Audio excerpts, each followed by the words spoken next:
పరిశుద్ధ నామమునకు సమస్త మహిమ ఘనత ప్రభావములు కలుగునుగాక. కూడి వచ్చిన మీ అందరకు ప్రభు అయిన యేసుక్రీస్తు పరిశుద్ధ నామమున నా హృదయపూర్వక వందనాలు మీ అందరికీ తెలియపరుస్తా ఉన్నాను. వాక్యాన్ని చదువుకుని లేఖన ధ్యానములోనికి మనం వెళ్దాం. అపోస్తులైన పౌలు రోమీలకు రాసినటువంటి పత్రిక నుండి 12వ అధ్యాయము 14వ వచనము నుండి 21వ వచనం వరకు మనం చదువుకుందాం. 12వ అధ్యాయము 14వ వచనము నుండి 21వ వచనం వరకు మనం చదువుకుందాం. అందరూ కలిసి మాటలు చదువుదాం. మిమ్మల్ని హింసించే వారిని దీవించుడు కానీ శపింపవద్దు. సంతోషంతో వారిని ఏడ్చువారితో ఏడుడి. ఒకరితోనొకడు మనస్సు కలిగి ఉండుడి. హెచ్చు వాటి యందు మనస్సుగా తగ్గు వాటి యందు ఆసక్తులై ఉండుడి. మీకు మీరే బుద్ధిమంతులు అనుకొనవద్దు. కీడుకు ప్రతి కీడు చేస్తుందని అనుకొనవద్దు. మనుషులందరి దృష్టికి యోగ్యమైనది వాటిని గూర్చి ఆలోచన కలిగి ఉండుడి. సఖ్యమైతే మీ చేతనైనంత మటుకు సమస్తం మనుషులతో సమాధానముగా ఉండుడి. ప్రియులారా, మీకు మీరే తీర్పు తీర్చుకొనక దేవుని ఉగ్రతకు చోటీయుడి. పగ తీర్చుట నా పని, నేనే ప్రతిఫలమిచ్చు అని ప్రభువు చెప్పుచున్నాడు వ్రాయబడి ఉన్నది. కాబట్టి నీ శత్రువు ఆకలి కొని ఉంటే వానికి భోజనం పెట్టుము, దప్పికొని ఉంటే వానికి హమ్యము. అలాగూ చేయటం వలన అతని తల మీద నిప్పులు కుప్పలుగా పోయేదు. కీడు వలన జయింపడగా మేలు చేత కీడును జయించుము. చదవబడిన లేఖన భాగము దేవుడు మన వినికిడిలో దీవించి ఫలింపచేయునుగాక. ప్రియులారా, మరి గడిచిన వారంలో కొన్ని విషయాలను మరి ఈ యొక్క అధ్యాయం నుండి మనం నేర్చుకుని ఉన్నాం. క్రైస్తవుని యొక్క ప్రవర్తన విధులు అని మరి ఒక 12 విషయాలను మనం నేర్చుకున్నాం. అందులో మరి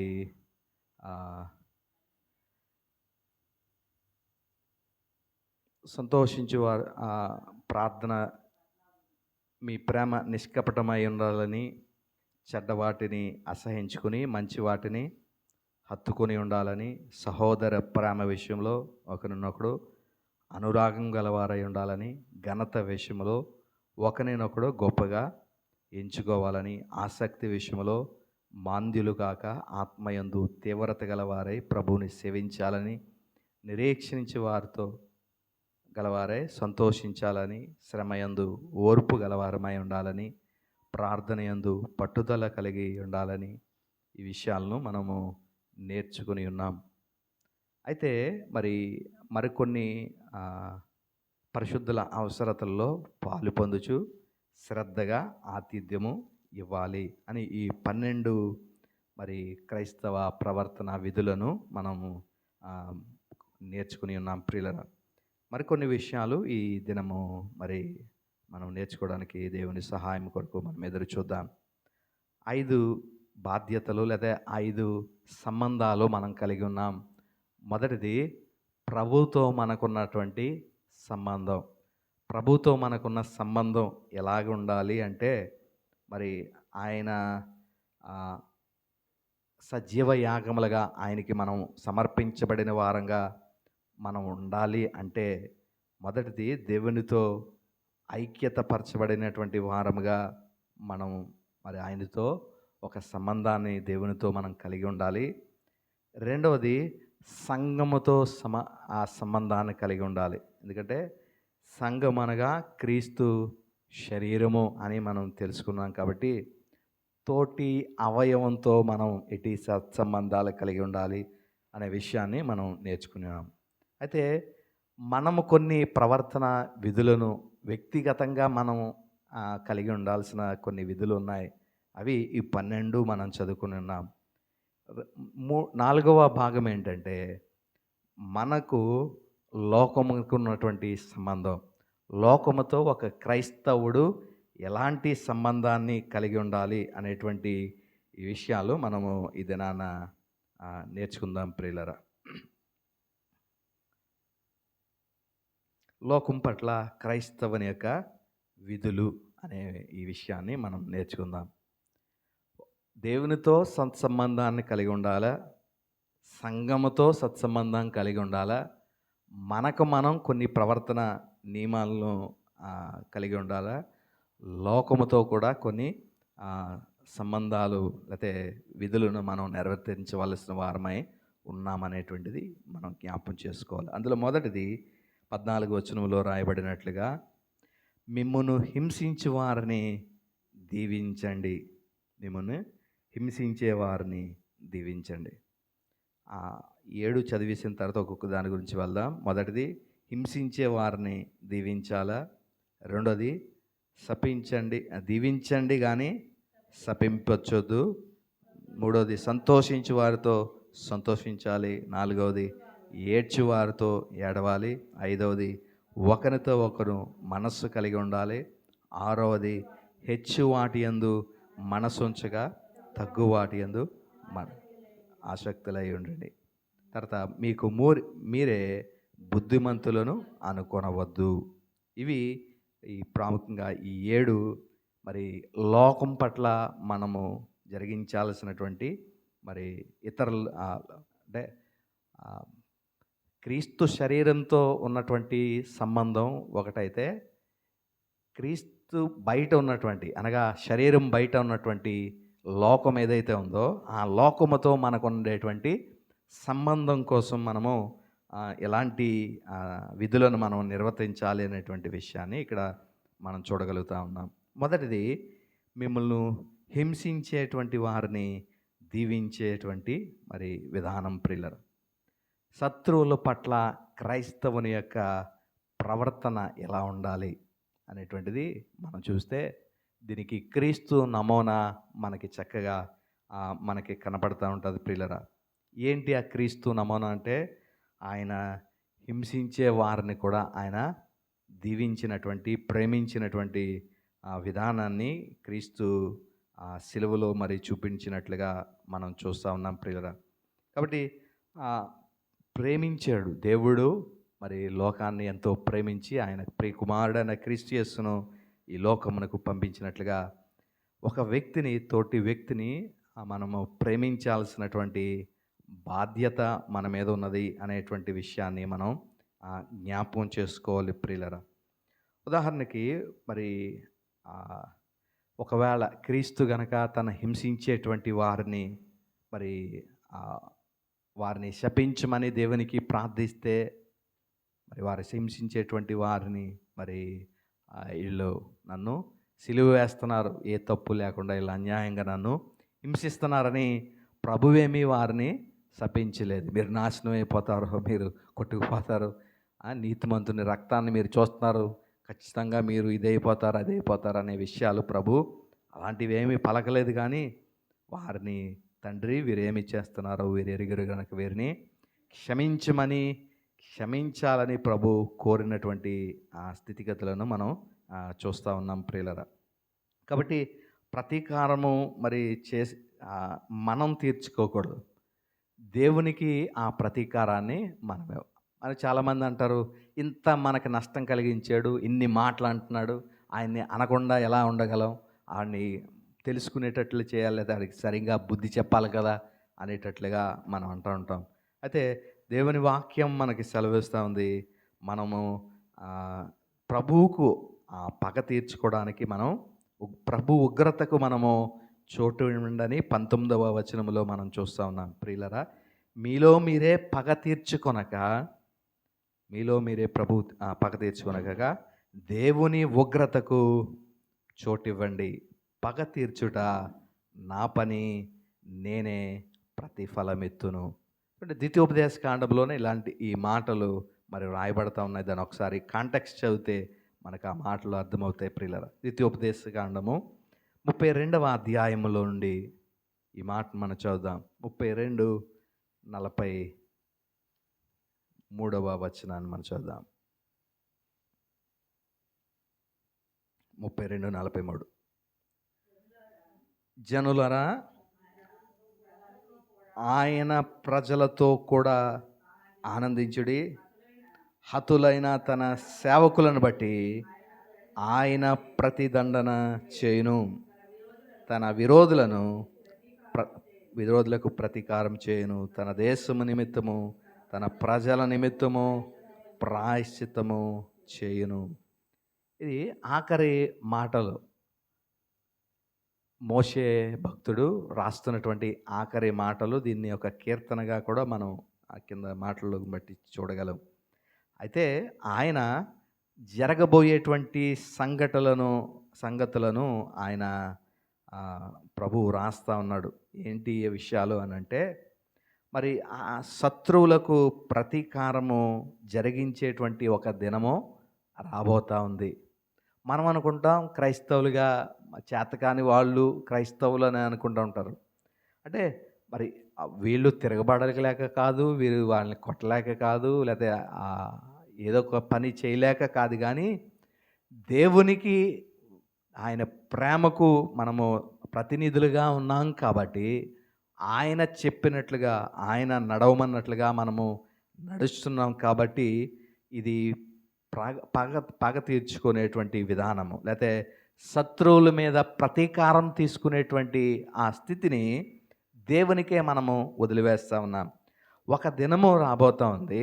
ఆ దినమున మరి ఆ వచనాలను మనం చదివినట్లయితే, మరి జనులారా మీరు ఆయన ప్రజలతో కూడా ఆనందించుడి. అంటే ఈ వాక్యాన్ని హెబ్రీ పత్రికలో కూడా మనం ఒకసారి చూసి ఉన్నాం ప్రియులారా. ఏంటంటే దేవదూతలు అందరూ కలిసి ఆయన్ను ఆరాధిస్తున్నటువంటి ఈ సందర్భాన్ని బట్టి మనం అక్కడ నేర్చుకున్నాం. ఎందుకు దేవదూతలు ఆరాధిస్తూ ఉన్నాయి, ఎందుకు ప్రజలు జనులందరూ, లేకపోతే ఆయన ప్రజలు అనగా ఆయన సేవించేటువంటి జనులందరూ కలిసి ఎందుకు దేవుని యందు ఆనందించాల్సినటువంటి అవసరత ఏంటంటే, ఆయన ప్రభు ప్రతీకారము చేస్తూ ఉన్నాడు. ఎప్పుడు ఇది జరుగుతుందంటే రెండవ రాకడలో ఇది జరగబోతూ ఉంది.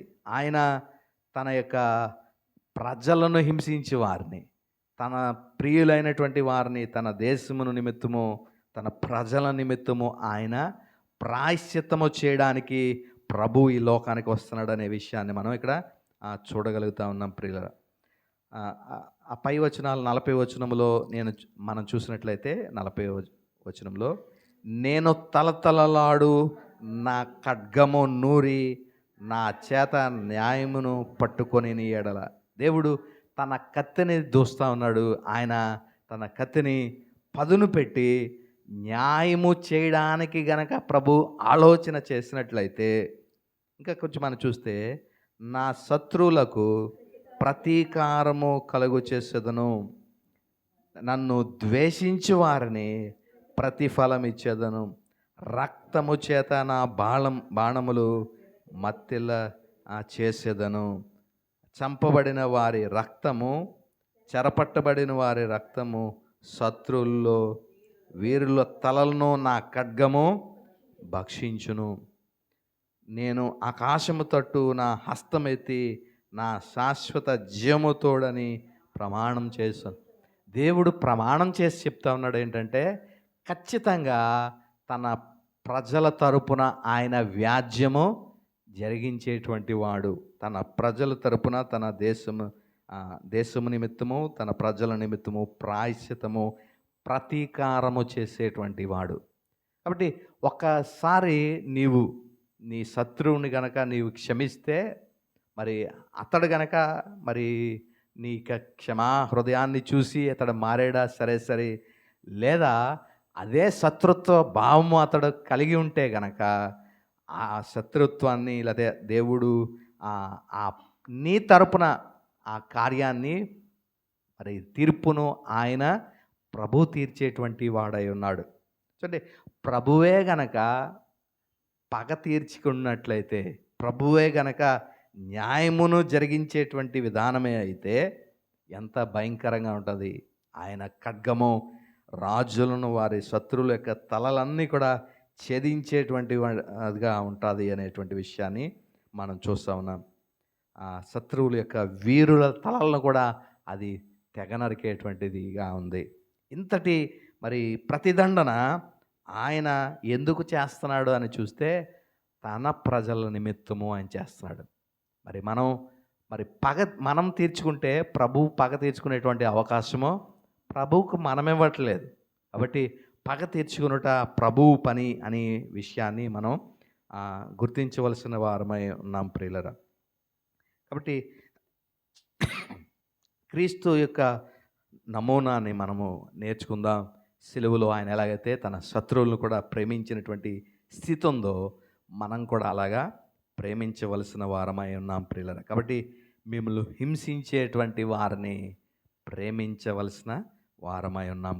హింసించే వారిని మరి చాలాసార్లు మనం అనుకుంటాం చాలా హింస పెట్టేస్తున్నారు, అదే అధికారులైనా లేకపోతే ఆ అత్తకోడలు ఇదైనా లేకపోతే మరొక ఇదైనా సరే, ఎంతటి శ్రమను అనుభవించాల్సిన పరిస్థితి మనం వచ్చినా మనము మనమే పగ తీర్చుకొనక దేవునికి మనం పగ తీర్చుకొనడానికి మనం మరి అవకాశం ఇవ్వాలి అనేటువంటి విషయము మనం జ్ఞాపకం చేసుకోవాలి ప్రియుల.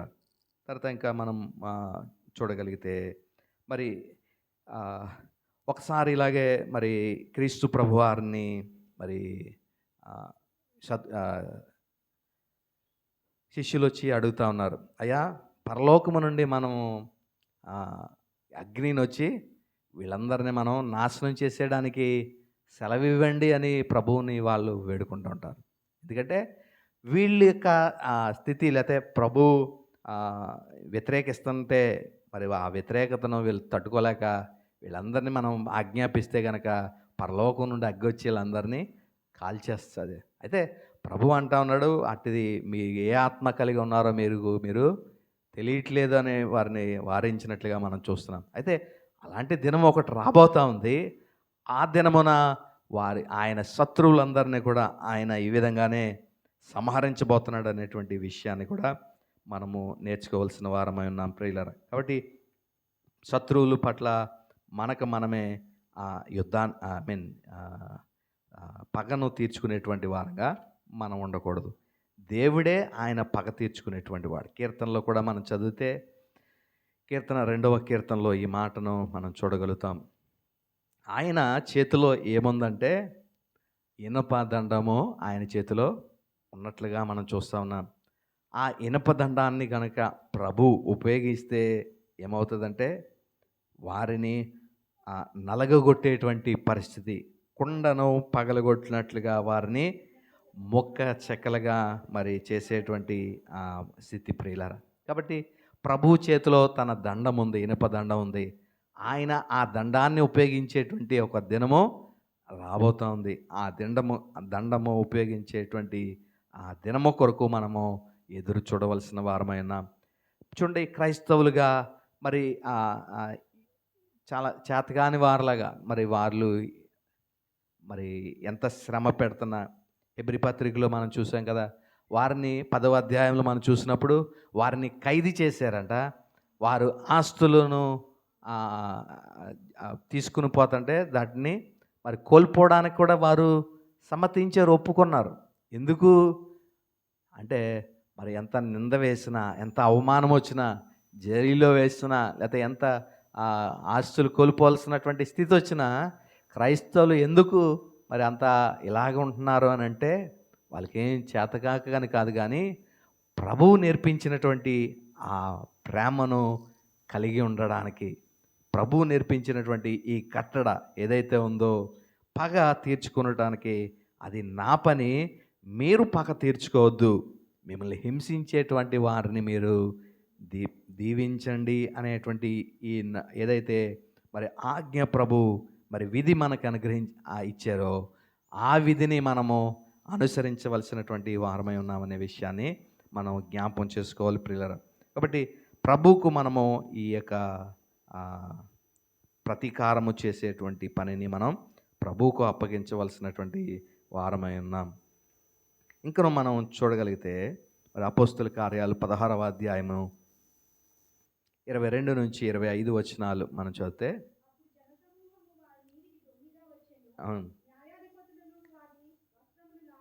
వస్త్రములో లాగివేసి బెత్తములతో కొట్టవలని ఆజ్ఞాపించిరి. వారు చాలా దెబ్బలు కొట్టి వారిని చెరసాల్లో వేసి భద్రంగా కరిపెట్టవాలని నాయకునికి ఆజ్ఞాపించారు. ఆ, త్రోసి వారి కాళ్ళను బండ్లను వేసి ఆ, మధ్యరాత్రి వేళ పౌలు శీలను దేవునికి ప్రార్థన చేస్తూ కీర్తనలు పాడించి ఖైదీలందరూ చూడండి ప్రియులారా, ఇక్కడ మనం చూస్తే వీరిని క్రీస్తు యొక్క మరి దాసులని, క్రీస్తు ప్రేమను ప్రకటిస్తున్నారని వీరిని మరి ఖైదు చేసి వస్త్రాలు తీసివేసి బెత్తాలతో కొట్టి మరి ఎంతో హింస చేసినప్పటికీ కూడా వీరు మాత్రము మరి ఆ, దేవుణ్ణి స్తుతిస్తూ దేవుణ్ణి ప్రార్థిస్తున్నటువంటి స్థితిగతులను మనం చూస్తూ ఉన్నాం.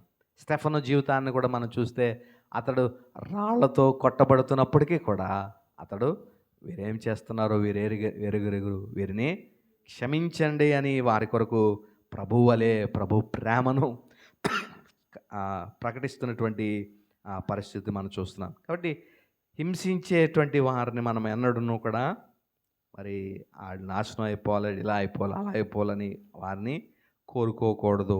హింసించే వారిని గాడ్ బ్లెస్ యూ అని వారిని దీవించగలిగినటువంటి స్థితికి మనం రావాలి అనేటువంటిది మొదటి విధి. రెండవ విధి, దీవించుడి కానీ శపించొద్దు. మిమ్మల్ని హింసించే వారిని దీవించాలి. అంటే ఒకవేళ మరి హింసించేటువంటి వారిని దీవించండి కానీ శపించొద్దు. పోనీ ఏం చేయకుండా ఉన్నా పర్లేదు, దీవించండి అంటే మాత్రం ఇంకా మరింత ఎక్కువ. ఆడిని ఎలా దీవింతాం? నా నాశనం కోరాడు, లేకపోతే నా యొక్క పతనం కోరాడు, లేకపోతే నన్ను ఇంత క్షోభ పెట్టాడు, మనం ఆయన్ని ఎలాగా దీవింతామనే రకంగా మనం ఆలోచించకుండా క్రీస్తు ఏదైతే మనకు మాదిరిని కనపరిచారో అట్టి మాదిరిని మనము అవలంబించవలసిన వారమైన లూకా సువార్తలో 6వ అధ్యాయంలో 27, 28 వచనాలు మనం చదివినట్లయితే,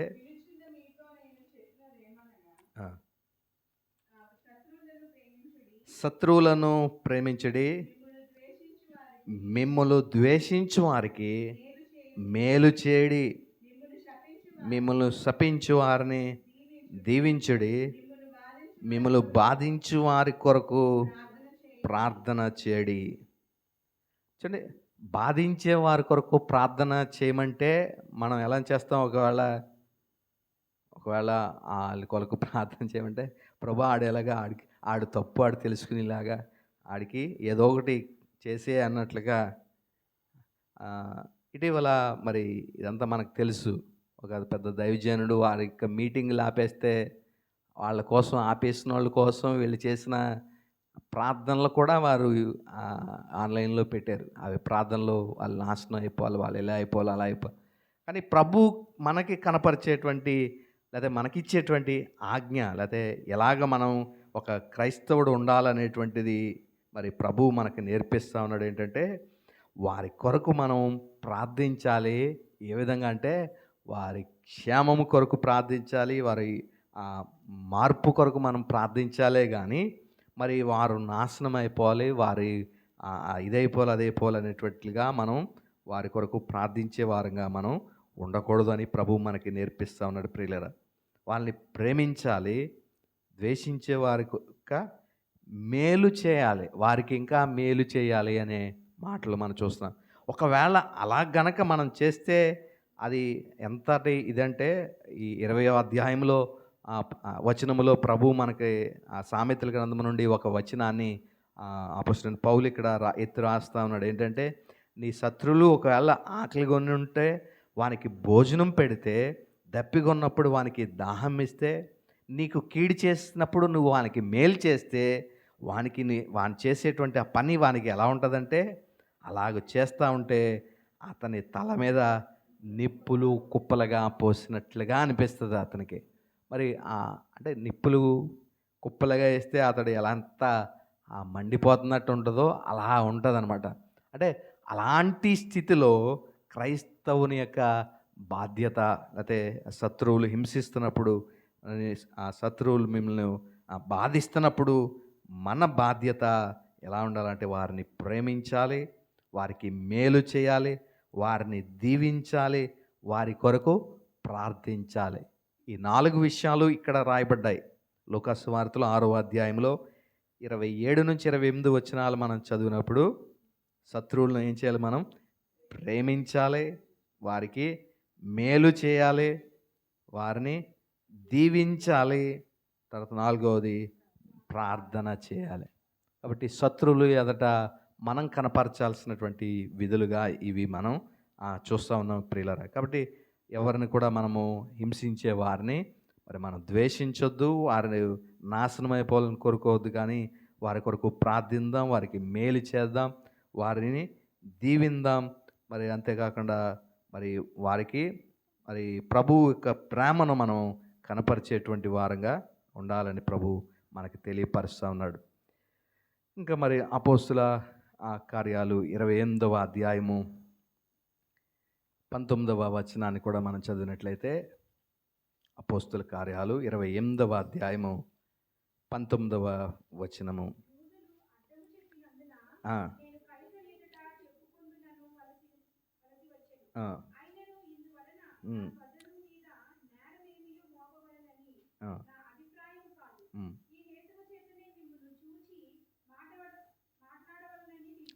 చూడండి, ఇక్కడ మనం చూస్తే మరి ఇతను హింసించినటువంటి పరిస్థితిని బట్టి ఇతను మరి కైసరుకు తన ఎదుట మరి చెప్పవలసినటువంటి పరిస్థితి వచ్చినప్పటికీ కూడా తన ప్రజలను ఆయన వారి మీద మరి నేరం మోపాలనేటువంటి విధానంలో అతని అభిప్రాయాన్ని కలిగి ఉండలేదు.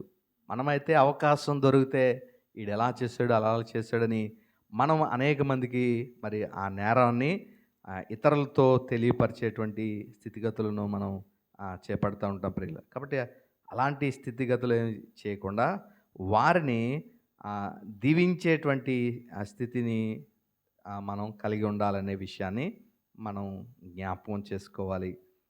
క్రీస్తు ప్రభు ఇచ్చినటువంటి ఈ పిలుపును మరి ఏదైతే క్షమించండి అని తన శత్రువుల కొరకు మరి ప్రేమించేటువంటి విధానం ఏదైతే ప్రభువు మనకి ఇచ్చాడో ఆ నమూనానే మనము ఫాలో అవుదాం. అంతేకాదు క్రైస్ట్ మోడల్ అని మనం ఫిలిప్పి 2 మనం చెప్తూ ఉంటాం. అంటే ఎలాగైతే ఆయన తన్ను తాను దేవునితో సమానంగా ఉండేటువంటి ఆ గొప్ప భాగ్యమని ఎంచుకొనక తను తాను దాసునిగా రిక్తునిగా తను తాను చేసుకుని మరి తగ్గించుకున్నటువంటి ఆ విధానం ఏదైతే ఉందో మనం కూడా మరి క్రీస్తు ప్రభువుని యొక్క నమూనాని మనం ఫాలో అవ్వాలి. ఆయన ఇచ్చినటువంటి ఆ మోడల్ని మనం అనుసరించవలసిన వారమై ఉన్నామనేటువంటి విషయాన్ని మనం జ్ఞాపకం చేసుకుందాం ప్రియుల. తర్వాత సంతోషించు వారితో సంతోషించడం, ఇది కొంచెం సులువుగా మనకు అనిపించవచ్చు, కానీ ఇందులో కూడా మరి కొంత కష్టం అనేటువంటిది ఉంది అనే విషయాన్ని మనం జ్ఞాపకం చేసుకోవాలి ప్రియుల. సంతోషించే వారితో సంతోషించడం సులువా ఈజీ కష్టమే అండి? వాళ్ళు సంతోషిస్తుంటే వారితో పాటు మనం సంతోషించడం సులువు అంటే సులువైతే మరి మీరు ఎప్పుడైనా మరి వెళ్తున్నప్పుడు ఆటోల మీద చూస్తూ ఉంటారు, నన్ను చూసి ఏడవకరా, లేకపోతే నీ ఏడుపులే నాకు దీవెనలు, ఇంకా ఇంకొకటి ఏదో కొటేషన్ ఉంటుంది, అంటే ఈ వెనకాల రాసేటువంటిది, అప్పు చేసుకున్నాను బ్రదర్ అని. అంటే వీళ్ళు బాగున్నారంటే ఎదుటోడు వీడు సంతోషంగా ఉన్నాడు, మనం సంతోషిద్దామని ఉంటుంది వాళ్ళకి. అంటే ఈ కొటేషన్లన్నీ ఏం చెప్తున్నాయంటే, నన్ను చూసి ఏడవకరా అంటే వీడేదో కొనేసుకున్నాడు కాబట్టి ఎదుటోడు ఏడుస్తున్నాడు అనేది. అంటే ఒకడు బాగుంటే వార్చలేని వారు కూడా ఉన్నారు, లేకుండా పోలేదు. అంటే ఇవన్నీ కూడా నన్ను చూసి ఏడవకరా, నీ ఇంకోటి నీ ఏడుపులే నాకు దీవెనలు, అంటే ఆడు ఎలాగే ఏడుస్తూ ఉంటాడు కాబట్టి ఆడి ఏడుపుల్ని దీవెనగా కన్వర్ట్ చేస్తాడన్నమాట. ఇలాంటివన్నీ కూడా అంటే ఎదుటోడు బాగుంటే, ఎదుటోడు సంతోషంగా ఉంటే ఏడ్చేటువంటి వారు అని దీన్ని ఏమని మనం పిలుస్తామంటే అసూయ అనేటువంటిది, లేదా ఎన్వి అనేటువంటి మాట ఉంటుంది. అంటే వాళ్ళు కొనేసుకున్నారు, వాళ్ళకి వచ్చేసింది, మనకి రాలేదు, వాళ్ళంతా ఎదిగిపోయారు, మనం ఎదగలేదు అనేటువంటి స్థితిగతులు కూడా ఉన్నాయి ప్రియులరా. కాబట్టి సంతోషించే వారితోటి సంతోషించడం కూడా కొన్నిసార్లు కష్టమే. ఎందుకంటే ఆ అసూయ అనేటువంటిది, ఎన్వి అనేటువంటిది అలాగా పనిచేస్తూ ఉంటుంది. వాళ్ళకి వచ్చింది, మనకు మత్సరం. వాళ్ళు బాగున్నారు, మనకి లేదు. వాళ్ళకే ఏదైనా లాటరీ తగిలిసిందంటే వాళ్ళకే తగిలేసింది, మనకు తగలేదు. వాళ్ళకొచ్చింది మనకు రాలేదేంటి? అంటే అంటే మనకి రాకపోవడం కొన్నిసార్లు ఇది కాదు. వాళ్ళకి వచ్చేయడం బాధ కలిగిస్తది. పోన్లే మనకు రాలేదని పోనీ తర్వాత వస్తదని అది కాదు. మనకు రాకపోతే ఆళ్ళకి కూడా రాకపోవాలి కదా! మరి ఆళ్ళకొచ్చింది ఏంటి అని వాళ్ళకి రావడం మనకి బాధని కలిగించే పరిస్థితి కూడా ఉంటది ప్రియులారా. కాబట్టి ఆ సంతోషించే వారితోటి సంతోషించగలిగినటువంటి స్థితికి మనం ఉండగలగాలి ప్రియులారా. కాబట్టి సజీవ యాగంగా ఉండడం, ప్రభువుకి సమర్పించుకోవడం అంటే ఏంటంటే, మనలో అసూయ లేకుండా మనం ఉండడం. వాళ్ళు సంతోషిస్తూ ఉంటే, వాళ్ళతో పాటు మనం కూడా సంతోషించేటువంటి విధానాన్ని కలిగి ఉండడం. కాబట్టి ఈ లక్షణాలన్నీ కలిగి ఉంటేనే మనం సజీవ యాగంగా దేవునికి సమర్పించుకున్నటువంటి వారంగా ఉన్నటువంటి స్థితి అనేది మనం గమనించుకోవాలి ప్రియులారా. కాబట్టి ఆ కారణం, ఆ వ్యక్తి మరి సంతోషంగా ఉన్నటువంటి ఆ కారణముతో మనం కూడా సంతోషించేటువంటి పరిస్థితి కలిగి ఉండాలి ప్రియులారా. మత్తయి సువార్త 5వ అధ్యాయంలో 12వ వచనములో ప్రభు ఇదే నేర్పిస్తూ ఉన్నారు. చదువుదాం. మత్తయి సువార్త 5వ అధ్యాయము 12వ వచనము.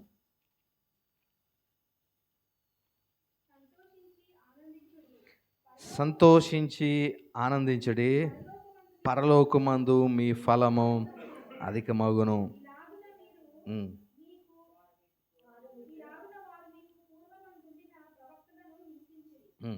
చూడండి, ఈ విషయాలను మనం చూడగలిగితే, మీ నిమిత్తము హింసించేవారు, నీతి నిమిత్తము హింసించబడిన వారు ధన్యులు, పరలోకము రాజ్యము వారిది. నా నిమిత్తము జనులు మిమ్మల్ని నిందించి హింసించి మీ మీద అబద్ధముగా చెడ్డ మాటలల్లా పలుకున్నప్పుడు మీరు ధన్యులు. మరి కాబట్టి సంతోషించి ఆనందించండి, పరలోకములో మీ ధనము అధికమవుతుంది. అలాగా సంతోషించి మనము ఆనందించాల్సినటువంటి పరిస్థితి, మనల్ని హింసించేటువంటి వారి బట్టి కూడా మనం సంతోషించాలి అనే విషయాన్ని మనం జ్ఞాపకం చేసుకోవాలి. కాబట్టి ఈ రకంగా మనము ప్రభువునందు మనం సంతోషిద్దాం. లూకా సువార్త 10వ అధ్యాయము 20వ వచనాన్ని కూడా మనం చదివితే, లూకా సువార్త 10వ అధ్యాయము 20వ వచనము. కొంతమంది దేనికి సంతోషిస్తారంటే, బ్రదర్ దెయ్యం వదిలిపోయింది, మనం ప్రార్థించగానే దెయ్యం వదిలిపోయింది, రోగం వదిలిపోయింది, ఉద్యోగం వచ్చింది బ్రదర్, మనం ప్రవచించాం, చెప్పాం, ప్రార్థించాం, వెంటనే పిల్ల పుట్టేశారు అని వీటిని బట్టి ఆనందించేటువంటి వారు ఉన్నారు ఈ లోకంలో. అంటే ఇప్పుడు కాలపు ప్రస్తుత దినాల్లో ఏదైనా ప్రార్థన చేయగానే ఏదైనా జరిగితే, బ్రదర్ నేను చేశాను వాళ్ళ కోసం ప్రార్థన, అందుకే అయ్యింది అని మనమేదో మన గొప్పకు చెప్పుకోవడానికి అన్నట్లుగా మనం చెప్తూ ఉంటాం. అయితే ఇలాంటివి ఏదో జరిగిందని వీటి కోసం సంతోషించొద్దు. కానీ దెయ్యాలు వదిలిపోయినాయి, లేకపోతే వేరే అక్కడ ఏదైనా పెట్టండి, దెయ్యం బదులు ఇంకోటి ఏదైనా పెట్టండి, ఏదైనా జరిగిందని సంతోషించొద్దు. కానీ మీ పేర్లు పరలోకమందు రాయబడినవని సంతోషించడని వార్త. పరలోకములో మీ పేరు రాయబడింది అన్న ఒక్క కారణం మాత్రమే మనం సంతోషించాలి. ప్రభు మనల్ని ఆ స్థితికి యోగ్యులుగా చేసాడన్న విషయమే మనము ఆనందించదగ్గది, సంతోషించదగ్గది. ఇంకే విషయం కూడా అది ప్రభు కృపను బట్టి జరిగిందని మనం అనుకోవాలి. కానీ వేటు విషయంలో మనం సంతోషించాల్సిన అవసరత అయితే లేదు అనేది మనం జ్ఞాపకం చేసుకోవాలి. కాబట్టి ఆ ఒక్క కారణమే పరలోకములో మన పేరు రాయబడడం, అదే పెద్ద మనిషికి సంతోషము అన్న విషయాన్ని జ్ఞాపకం చేసుకుందాం. రోమాపత్రిక 5:3-5 వచనాలు కూడా మనం చదివితే అక్కడ కూడా రాయబడుతుంది. మరి శ్రమలు, నానా రకాలైనటువంటి శ్రమలు మనం పడుతున్నప్పుడు ఆ శ్రమ మనకి ఓర్పును కలిగి చేస్తుంది. ఓర్పు పరీక్ష నిరీక్షణ కలుగు చేస్తుందని ఎరిగి శ్రమలయందును మనము అతిశయ పడవలసినటువంటి పరిస్థితి. శ్రమలయందు సంతోషించాలి. అంటే ఒకటి చేసాం, పేరు పరలోక రాజ్యములో రాయబడినందుకు మనం సంతోషించాలా? ఇక్కడ మనం చూస్తున్నాం, శ్రమలయందు మనం సంతోషించాలి. శ్రమ వచ్చిందని కృంగిపోవడం, శ్రమ వచ్చిందని నిరుత్సాహపడిపోవడం, శ్రమ వచ్చిందని విశ్వాసము నుండి వెనక తీసేటువంటి వారంగా కాక, మరి శ్రమలయందు కూడా ఆనందపడి అతిశయపడేటువంటి విధానము మనం కలిగి ఉండాలని ప్రభు మనకి నేర్పిస్తూ ఉన్నాడు ప్రియులు. కాబట్టి శ్రమలందు కూడా మనం సంతోషిద్దాం. 1 కొరింథీయులకు రాయబడిన పత్రిక 12వ అధ్యాయము 26వ వచనాన్ని కూడా మనం చదివితే, అపోస్తలుడైన పౌలు కొరింథీయులకు రాసిన మొదటి పత్రిక 12వ అధ్యాయము 26వ వచనం. కాగా ఒక అవయము శ్రమ పడుతున్నప్పుడు అవయములన్నీ దానితో కూడా శ్రమపడును. ఒక అవయము ఘనత పొందినప్పుడు అవయములన్నీ దానితో కూడా సంతోషించును. ఇక్కడ సంతోషించు వారితో సంతోషించడం ఎందుకు? మనం వారితో కలిగి ఉండాలంటే ప్రయోజనం వాళ్ళకి కలిగింది, లేదా ఘనత వారికి కలిగింది. ఆ ఘనత వారికి కలిగినప్పుడు, ప్రయోజనం వారికి కలిగినప్పుడు నువ్వెందుకు సంతోషించాలి అంటే, దానికి జవాబు ఏంటంటే, నువ్వెవరు? నీవు ఆ వ్యక్తి కలిసి క్రీస్తు శరీరంలో మనం భాగస్థులమై ఉన్నాం కాబట్టి. ఇప్పుడు వాళ్ళ బాధపడితే ఆ ఎనాలజీ చక్కగా వివరింపబడుతుంది ఇక్కడ, ఒక శరీరం యొక్క ఎనాలజీ. ఒక అవయవము శ్రమ పడినప్పుడు ఈ అవయవంతో మిగిలిన అవయవాలన్నీ కూడా శ్రమ పడతాయి. ఏదైనా ఒక శరీరంలో ఒక అవయవం బాధ కలిగితే మిగిలిన అవయవాలన్నీ ఆ బాధను పంచుకుంటాయి. అలాగే ఒక అవయవానికి ఘనత కలిగినప్పుడు, మిగిలిన అవయవాలన్నీ కూడా ఆ ఘనతను బట్టి మిగిలిన అవయవాలన్నీ కూడా సంతోషాన్ని కలిగి ఉండాలి. కాబట్టి ఒక్క శరీరము అనే కాన్సెప్ట్ మనకి అర్థమవుతే, మనందరం ఒక శరీరంలో భాగస్థులమని అనుకుంటే, ఎదుటోడు పడిపోయినప్పుడు మనం ఆనందపడం, వాళ్ళతో పాటు వాళ్ళకి ఇళ్ళకి శ్రమ కలిగిందని మనం కూడా ఆ బాధ మన బాధ అన్నట్లుగా ఫీల్ అవ్వగలుగుతూ ఉంటాం. ఇక్కడ అదే కదా రాసింది, ఒక శరీరంలో ఒక అవయము శ్రమ కలిగితే మిగిలిన అవయవములన్నీ కూడా శ్రమ పడతాయి. కానీ ఇక్కడ మనం చాలా విచిత్రంగా ఉంటుంది, సంఘాల్లో ఒకరికి కానీ ఇదైతే మిగిలిన వాళ్ళు ఆనందించేటువంటి స్థితి, అది క్రైస్తవ్యం కాదు అనేది మనం జ్ఞాపకం చేసుకోవాలి. ఎందుకంటే నీవు వాళ్ళు అందరం కలిసి ఒక్కటే శరీరములో అవయవాలు కాబట్టి, ఆ అవయవం బాధపడితే ఆ అవయవం యొక్క బాధ మిగిలిన అవయవాలన్నీ కూడా పంచుకోవాలి. ఆ అవయవం సంతోషిస్తే ఆ అవయవాన్ని బట్టి మిగిలిన అవయవాలన్నీ సంతోషించాలి. బాధ అయినా, శ్రమ అయినా, సంతోషమైన, కష్టమైన, ఇదంతా ఒక యూనిట్గా మనం కలిగి ఉండాలి అనేటువంటిది మరి దీని యొక్క తాత్పర్యంగా మనం భావించాలి ప్రియులు. కాబట్టి చూడండి, అలాగా జీవిస్తే ఎందుకు ఒక వ్యక్తి అంతటి శ్రమ, చూడండి, శ్రమలో గనక, కష్టంలో గనక కొంతమంది వ్యక్తులు మనకి నిజంగా తోడున్నప్పుడు, వాళ్ళ సహాయం మనకున్నప్పుడు, ప్రార్థన మనకున్నప్పుడు మనకి చాలా ధైర్యంగా ఉంటుంది. నేను శ్రమలో నేను ఒక్కడనే లేను, నాతో పాటు బ్రదర్స్ ఉన్నారు, సిస్టర్స్ ఉన్నారు, ప్రార్థన ఉంది, పాస్టర్ గారు ఉన్నారు అన్న ఇది కాన్ఫిడెన్స్ మనకుంటే, శ్రమ ఎంతటి కష్టమైనా సరే కొంచెం మనకి సులువుగా దాన్ని మనము బేర్ చేయడానికి, అధిగమించడానికి అవకాశం కలుగుతూ ఉంటుంది. అదే చిన్న శ్రమ అయినా సరే ఎవరు మనని ఆ శ్రమని షేర్ చేసుకోవడానికి ఎవరు లేనప్పుడు ఒంటరిగానే శ్రమ అనుభవించాల్సిన పరిస్థితి వస్తే ఆ శ్రమ చిన్నదైనా చాలా బాధని మనకి కలిగించేది, మిగిలించేదిగా ఉంటుంది. కాబట్టి ప్రియులారా, ఒ ఒక్కటే శరీరము అనేటువంటి ఈ యొక్క స్థితి ఉన్నప్పుడు మిగిలిన వారందరూ కూడా వాళ్ళకి శ్రమ కలిగితే మనము శ్రమ కలిగినట్లుగా భావించాలి. వాళ్ళకి కష్టం కలిగితే మనకి కష్టం కలిగినట్లుగా భావించాలి. అదే వాళ్ళకి సంతోషం కలిగితే మనం కూడా వారితో సంతోషించేటువంటి స్థితి మనం కలిగి ఉండాలి ప్రియులారా. కాబట్టి ఇది మనం జ్ఞాపకం చేసుకుందాం. సంతోషించే వారితో మనం సంతోషించాలి అనే ఈ విషయాన్ని మనం జ్ఞాపకం చేసుకుందాం. కొన్నిసార్లు అటు మనస్సు మనకు ఉండదండి.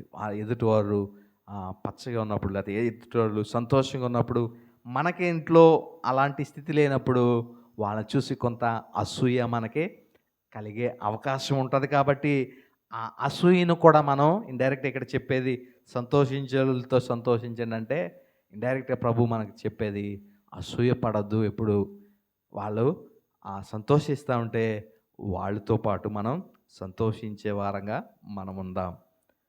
తర్వాత కింద ఇంకొక మాట కూడా రాస్తా ఉన్నాడు 16వ వచనంలో, ఏడ్చువారితో ఏడువుడి. ఏడ్చేవారితో ఏడువుడి.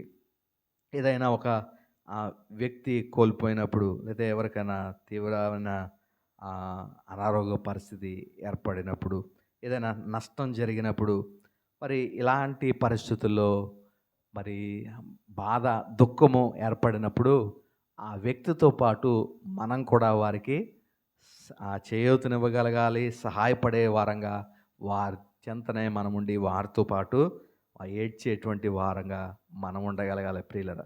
కాబట్టి మనం మరి ఏదైనా ఒక వ్యక్తి ఏడుపులో మరి బాధలో ఉన్నప్పుడు మరి వారు తలవాల్చుకునేటట్టు ఒక షోల్డర్ మనం ఇవ్వగలిగిన వారంగా ఉండాలి ప్రియులరా. దావీదు యొక్క జీవితాన్ని మనం చూసినప్పుడు తనని చంపడానికి సౌలు అనేక పర్యాయాలు ప్రయత్నం చేశాడు. ఆ సౌలు తరుముతూ ఇతని వల్ల నిద్రలేని రాత్రులు గడిపిన పరిస్థితి దావీదుకి. అలాంటి పరిస్థితుల్లో ఈ సౌలుని చనిపోయాడన్న వార్త దావీదుకు తెలిసినప్పుడు అతడు ఎంతో దుఃఖముతో అతని కొరకు ఏడ్చినటువంటి పరిస్థితి మనం చూస్తా ఉన్నాం. చూడండి, మరి అలాంటి శత్రువు చనిపోయినప్పుడు సాధారణంగా ఎలాంటి అమ్మాయ మనకి విడుదల వచ్చింది, సంతోషం అనే రీతిలో మనకు ఉంటుంది. కానీ ఆ సౌలు చనిపోయినందుకు ఇతడు దుఃఖముతో ఉన్నటువంటి స్థితిని మనం చూస్తున్నాం. 2వ సమూయేలు గ్రంథంలో ఈ మాట రాయబడుతుంది. ఒకసారి చదువుదాం. 2వ సమూయేలు గ్రంథము 1వ అధ్యాయము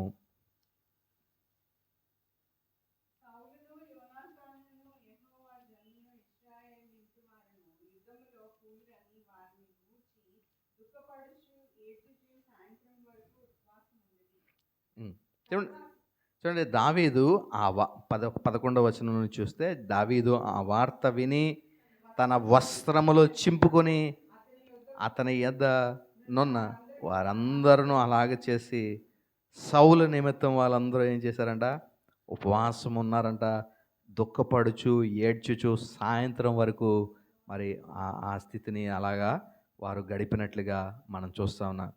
చూడండి, ఇలా ఏం పార్టీ చేసుకోవట్లేదు సౌలు చనిపోయాడని. మరి తన శత్రువు చనిపోయినప్పుడు మరి ఈ వ్యక్తి దావీదు అతని గురించి అంగలార్చినట్లుగా, ఏడ్చినట్లుగా వస్త్రాలు చింపుకొని ఉపవాసం ఉండినటువంటి పరిస్థితి మనం చూస్తూ ఉన్నాం ప్రియులర్. కాబట్టి మరి ఇలాంటి స్థితిగతులు మన ఎవరైనా ఒక వ్యక్తి ఏడుపులో ఉన్నప్పుడు, లేకపోతే దుఃఖములో ఉన్నప్పుడు వారి కొరకు మరి మనం వారితో పాటు మనం ఏడ్చేటట్లుగా మరి ఉండాలి ప్రియులరా. అంటే ఎవరో చనిపోయారు కాబట్టి వాళ్ళు ఏడుతున్నారు కాబట్టి ఆ పక్కన కూర్చుని అయ్యో చనిపోయావా అని వాళ్ళతో మనం ఏడడం కాదు. కానీ అక్కడ కాంటెక్స్ట్ కనుక మనం చదివితే తెస్సలోనికీయులకు రాయబడిన పత్రికలో 4వ అధ్యాయం 13వ వచనం, ఈ కాంటెక్స్ట్ మనం జాగ్రత్త చదివితే, నిరీక్షణ లేని ఇతరుల వలె దుఃఖపడు.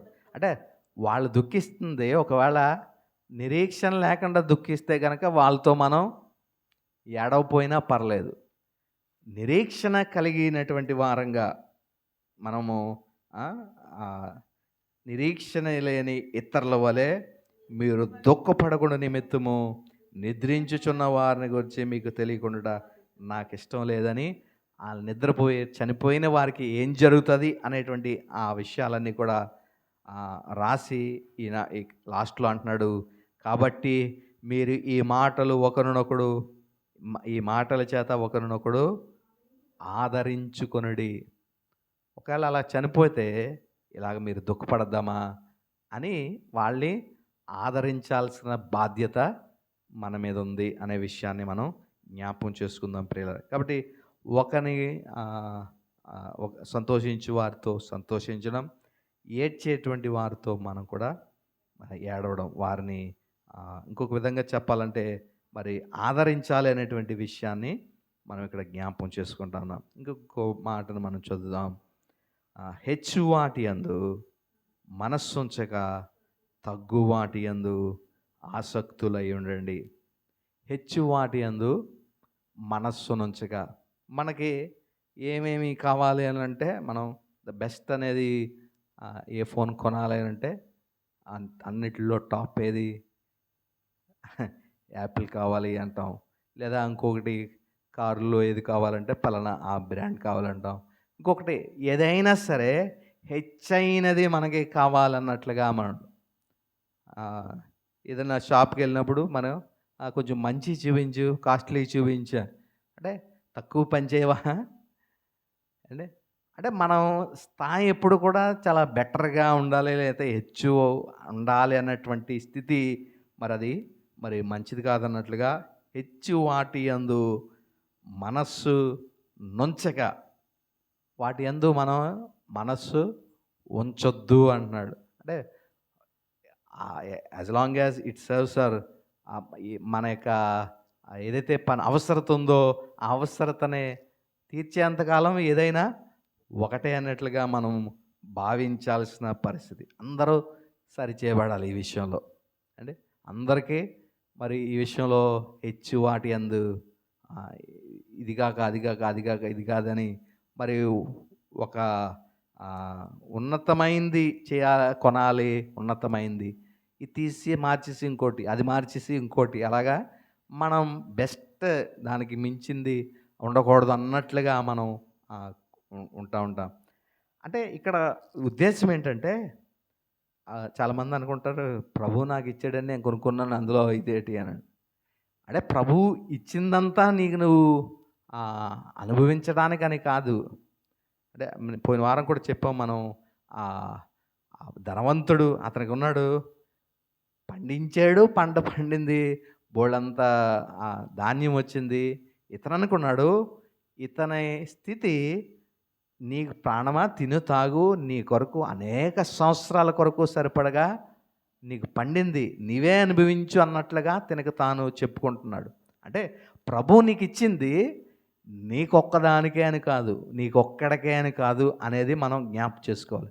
అక్కడ ధనవంతుణ్ణి ప్రభు వెరివాడా అని అతను గద్దించడానికి కారణం ఏంటంటే నీకు ప్రభు ఇచ్చింది నీ ఒక్కడవే అనుభవించాలని కాదు, నీతో పాటు ఉన్న వారికి కూడా నీవు సహాయకుడిగా ఉండాలని ప్రభు నిన్ను నియమించినాడు. అందుకోసము ప్రభు నీకు ఇచ్చాడు. కాబట్టి ఉన్నదల్లా నీకే ఖర్చు పెట్టాలని కాదు, నీవు ఇంకొకరు కొనచ్చు అనే విషయాన్ని కూడా మనం గమనించాలి ప్రియులారా. చూడండి, ఇలాంటి స్థితిగతుల్లో మనం చూస్తే అబ్రహాము, ఇస్సాకు, యాకోబులు గుడారాల్లో ఉన్నారు అని నివసించారనే మాటను హెబ్రీ పత్రికలో మనం చదువుతాం వారి గురించి. అయితే మీరు అనొచ్చు అప్పటికి బిల్డింగులు లేవండి అందుకనే గుడారాల్లో ఉన్నారేమో అని అనవచ్చు. అంటే బాబేలు గోపురం యొక్క స్ట్రక్చర్ని మనం చూస్తే అది ఎక్కడ రాయబడిందంటే ఆదికాండము 11వ అధ్యాయంలో రాయబడింది.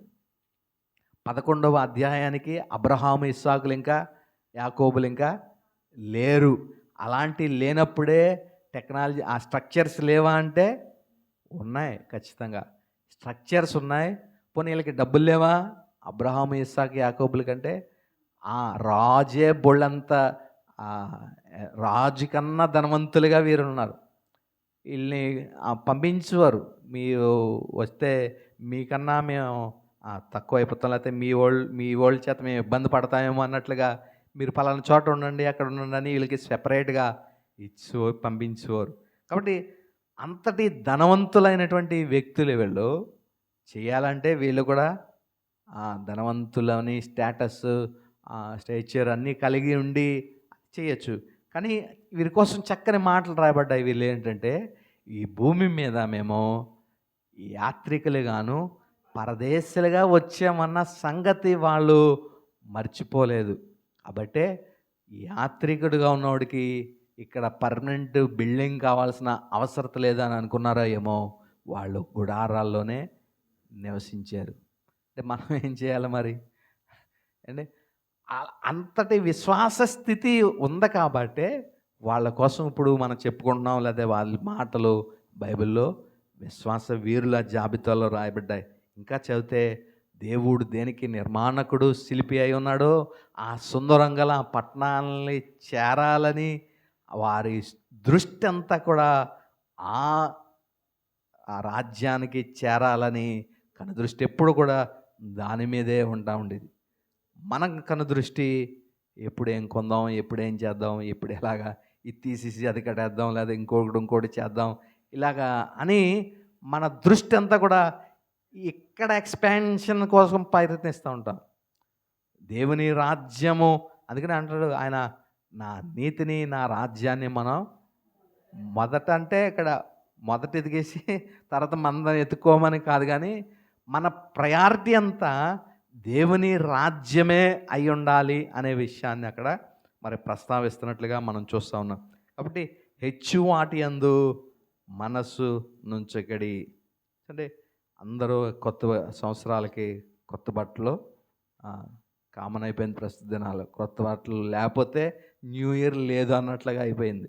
అంటే మన హృదయాలు మారాలి, బట్టలు కాదండి అండి, విధానాలు మారాలి. నూతన తీర్మానాలతో, నూతన నూతన హృదయాలతో మనం ఆ సంవత్సరాలను ఆరంభించాలి. కానీ కొత్త బట్టలు వేసుకుని అవగానే అది ఎలాగో పాత అయిపోతాయో 2 రోజులకి మనకి సంవత్సరం కూడా పాత అయిపోద్ది అన్నట్లుగా కాక, మనం క్రీస్తు కొరకు మనం తీసుకునే నిర్ణయాలు, మన హృదయాలు మార్పు వలన, అందుకని అక్కడ 12వ వచనంలో మొదటి భాగంలో మనం రాస్తాడు, మీ మనస్సు మారుట వలన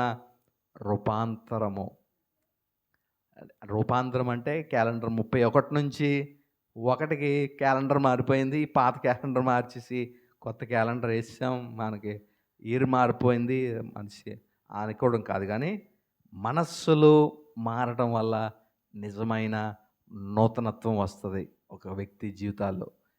క్యాలెండర్లో ఇయర్ మారినా, నెలలు మారినా ఏ రకమైన ఇది లేదు, కానీ ఒక వ్యక్తి నిజంగా అతనిలో మార్పు ఎప్పుడంటే అతని యొక్క మనస్సు మారడం వల్ల వస్తుంది.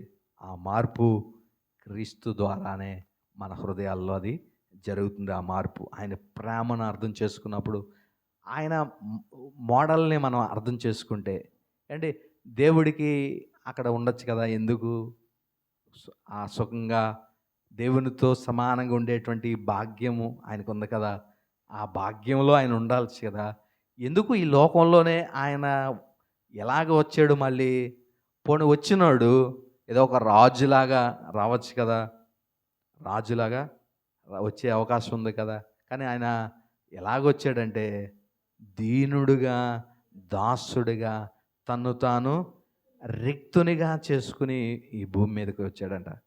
అంటే ప్రభు నమూనాని గనక మనం అవలంబిస్తే మనం మరి ఈ లోకము ఎప్పుడో మరి మారిపోయి ఉండేదేమో. కాబట్టి వ్యక్తులుగా, లేకపోతే మనం క్రైస్తవంలో అంటే భక్తి చేసేసి ఈ అంటే ఇలా అంటున్నాను మరొక అనుకోదు, ఒక ప్రార్థన చేసేవాడు ఇంకో ప్రార్థన చేయనివాడితో చూసినప్పుడు ఆడికి ఏమనిపిస్తుంది, రే ప్రార్థన చేసావా అని. అంటే ఈ ప్రార్థన చేస్తున్నాడు కాబట్టి రెండోవాడిని ప్రార్థన చేస్తున్నావు అన్నాడు. ఈ బైబిల్ చదువుతున్నాడు కాబట్టి రెండోవాడిని నువ్వు చదువుతున్నావా, నువ్వు చదువుతున్నావా, నువ్వు చదువుతున్నావా అని అనగలుగుతా ఉంటాం. మరి ఇప్పుడు ఇవన్నీ ఉన్నాయి, ఇవన్నీ చేయగలుగుతున్నావా అండి? ఆ ప్రార్థన వాక్యం చదువుతున్నావా, ప్రార్థన చేస్తున్నావా అని మనం ఆ ఎదుటోళ్ళని అంటూ ఉంటాం. మరి ఈ హెచ్చువాటి యందు నువ్వు మనసు ఉంచకుండా ఉండగలుగుతున్నావా? శత్రువుల్ని ప్రేమించే ఇది ఉంటుందా? సంతోషించే వారితో సంతోషించగలుగుతున్నావా? ఇవన్నీ ఎందుకు అనం? ఆ రెండే ఆ రెండే దొరుకుతాయి కాబట్టి ప్రార్థన చేసావా, చదివేవా, ఇది చేయలేవు. ఇదేంటి ఎవరో చేయరు ఇవి సాధారణంగా అండి. ఏదో భక్తి కోసం కొంత మనం చేస్తూ ఉంటాం, మన ఆత్మ సంతృప్తి కోసం కొంత చేస్తూ ఉంటాం. ఇలాంటి విధులన్నీ ప్రభు చేయమన్నది ఈ భక్తి కాదు. ప్రభు ఏదన్నా ఒక వ్యక్తిని చేయమన్నాడంటే మిమ్మల్ని మీరు సజీవ యాగంగా ప్రభుకి సమర్పించుకోండి అని ప్రభు కోరాడు. ఆ సమర్పించుకోవడం ఎలా సమర్పించుకోవాలి అని ఇవన్నీ రాస్తా అన్నాడు. ఇప్పుడు ఈ విధులన్నీ పాటిస్తే నేను ప్రభువుకి ఏమవుతున్నట్టు? సజీవ యాగంగా నన్ను నేను క్రీస్తుకు సమర్పించుకున్నట్లు.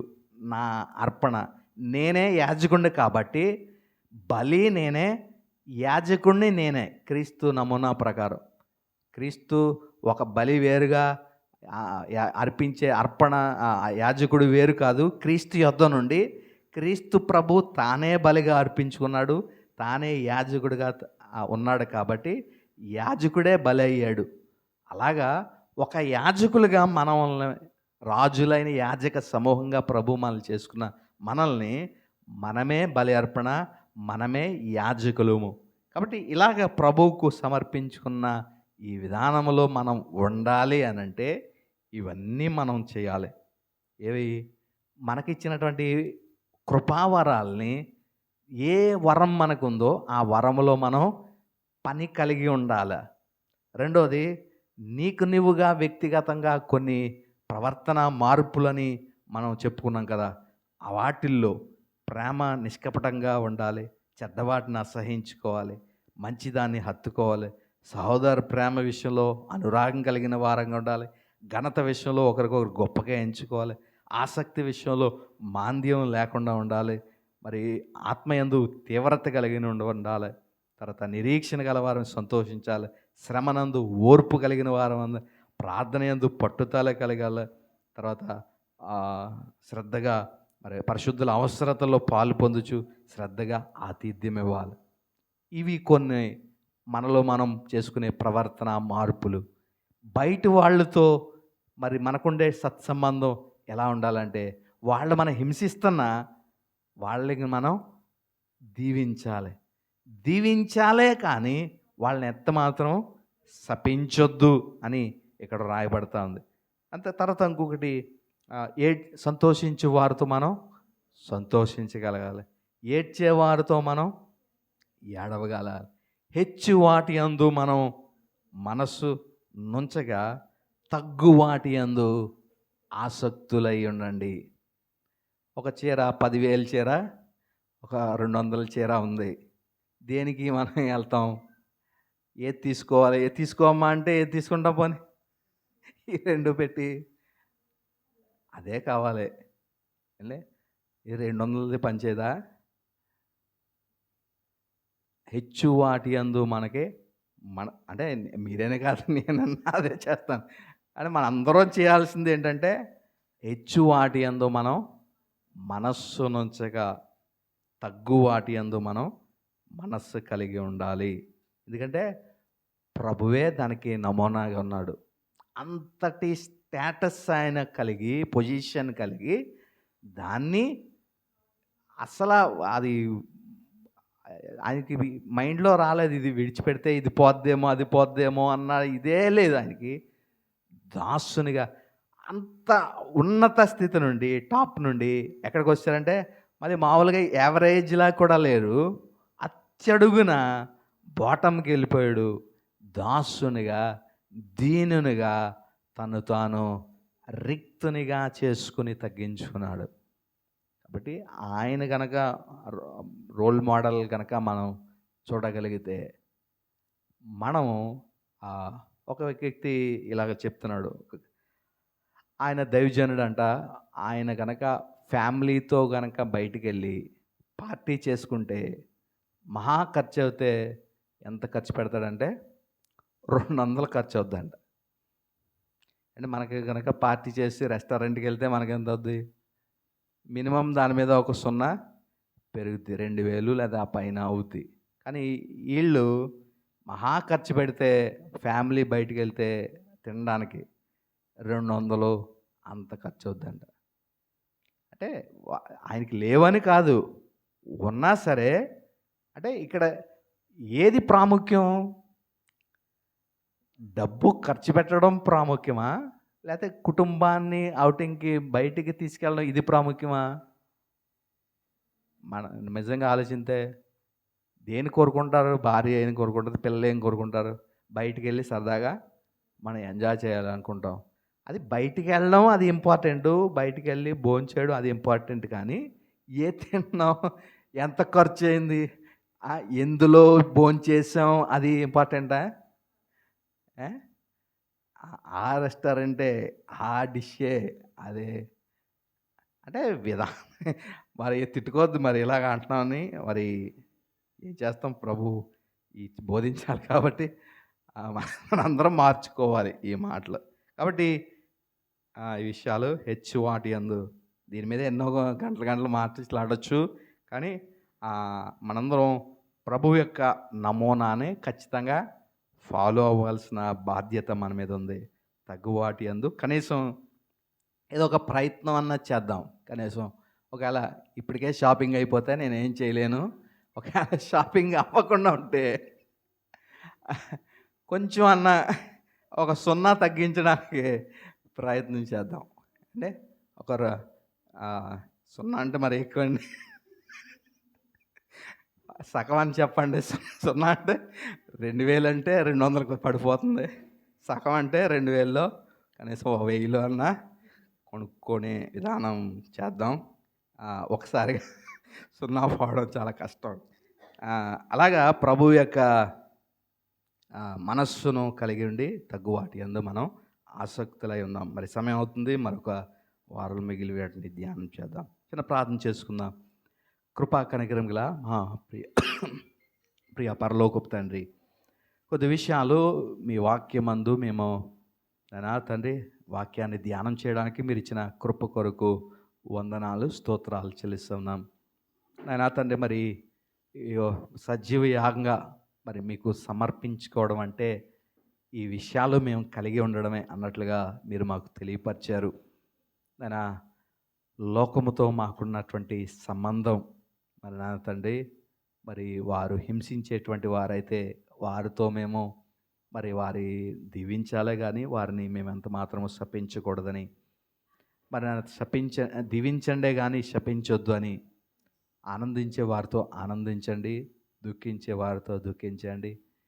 వాటి యందు మీరు మనస్సు కలిగి ఉండక తగ్గువాటి యందే మీరు మనస్సు కలిగి ఉండండి అనే విషయాన్ని మీరు మాకు తెలియపరిచారు. అందుకై మీకు స్తోత్రాలు.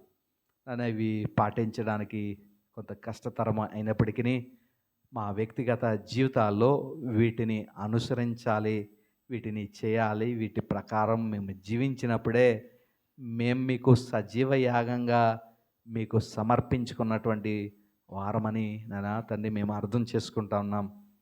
మరి మా మేము అర్పించేటువంటి మమ్మల్ని మేము అర్పించుకున్నటువంటి ఈ అర్పణ మీకు నాన్న యోగ్యమైనదిగా మీరు అంగీకరించేదిగా ఉండేటట్లుగా మేము మా బ్రతుకులు ఉండడానికి కూడా మీరే మీ కృపను మాకు అనుగ్రహించమని విత్తబడ్డావు. ఈ వాక్యము మా వినికిల్లో ఫలింపచేసి వాక్యానుసారంగా మేము జీవించడానికి మీ కృపా సహాయములు మీరు మాకు అనుగ్రహించమని సకల మహిమ ఘనత ప్రభావములు మీరే పొందుకొనమని యేసు క్రీస్తు పరిశుద్ధ నామమున స్తుతించి ప్రార్థించి వేడుకొనుచున్నాం తండ్రి. ఆమేన్.